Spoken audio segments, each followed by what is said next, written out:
Guys ഇന്ന് വൈകുന്നേരം വയനാട് ചുരത്തിലേക്ക് ഇറങ്ങിയാണ്. അപ്പോൾ ഇതാ പാതി വഴിയിൽ ഇതാ പെരുന്നാൾ.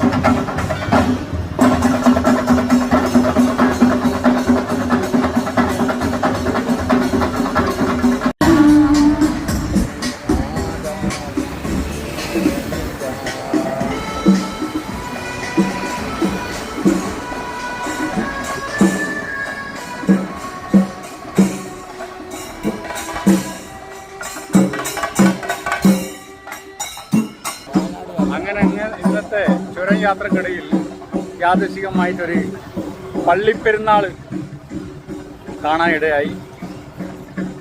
ഈ പള്ളിപ്പെരുന്നാളിൻ്റെ പാട്ട് ഗംഭീരായി. ഏതായാലും പിന്നെ നമ്മുടെ ഈ അവധിക്കാലം എന്ന് പറയുന്നത് ഉത്സവങ്ങളുടെയും ഇതേപോലെ പള്ളിപ്പെരുന്നാളുകളുടെയും ഒരു കാലം കൂടി. ഈ ചുട്ടുപൊള്ളുന്ന വെയിലിൽ ഒരു ആശ്വാസമായിട്ട് ആളുകളൊക്കെ ഇങ്ങനെ ഉത്സവത്തിലേക്ക് ഇറങ്ങുകയാണ്. ഗൈസ് ഇന്ന് വൈകുന്നേരം ഈ കൊടും വേനൽ ഞാൻ കഴിഞ്ഞ പ്രാവശ്യം പറഞ്ഞാണ്. അപ്പോൾ വൈകുന്നേരം ഇന്ന് വയനാട്ടിലേക്കൊന്ന് പോയി വെക്കുകയാണ്, ചുരത്തിലേക്ക്. നമ്മുടെ സലീംഖയുടെ ബൈക്കിലാണ് യാത്ര. സലീംഖ, നിങ്ങൾ ഈ ഇലക്ട്രിക് ബൈക്ക് ഉപയോഗിക്കുന്നത് കൊണ്ട് ഈ ചുരം കയറുന്നതിലൊക്കെ നിങ്ങളൊരു യാത്രക്കാരനും കൂടിയാണല്ലോ. എന്താണ് ഇതിൻ്റെ അഭിപ്രായം? ഇപ്പൊ രാത്രി കാലങ്ങളിലാണോ പുറത്തിറങ്ങുന്നത്, അല്ലെങ്കിൽ പകലൊക്കെ എന്താ സ്ഥിതി? രാത്രിയെ പുറത്തിറങ്ങാറുള്ളൂ. അത് ശരി. ഭയങ്കര ചൂടല്ലേ? അതെ അതെ അതെ അതെ. അതുകൊണ്ട് 10 മണിക്ക് ശേഷം സെൽഫ് ലോക്ക്ഡൌൺ ആണ്. അപ്പൊ നമ്മൾ താമരശ്ശേരിക്കാരായതുകൊണ്ട് ഇപ്പൊ ആ തൊട്ടടുത്തുള്ള ഒരു കേന്ദ്രം എന്ന് പറയുന്നത് നമ്മളെ പ്രദേശം. അതെ അതെ അതെ. ആ നിലയ്ക്ക് ഇങ്ങനെ ഒരു തണുത്ത കാറ്റടിക്കുന്നുണ്ട്. അതെ അതെ. ഇപ്പൊ ഒരു കാലാവസ്ഥ മാറിയതുപോലെ അല്ലേ? ഇതുവരെ ചൂട്.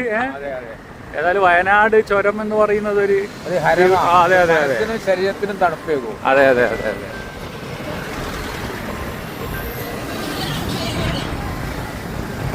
ആകെ തിരക്ക് കണ്ടില്ലേ?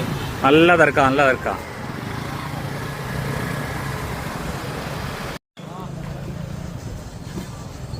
ഇവിടെ ചുരത്തിൽ നിരവധി കച്ചവടങ്ങളുണ്ട്, ചായക്കടകൾ. അപ്പോൾ നമ്മൾ ചായക്കടയിൽ നിന്ന് ഒരു കട്ടൻ ചായ കുടിച്ചിറങ്ങിയതാണ്.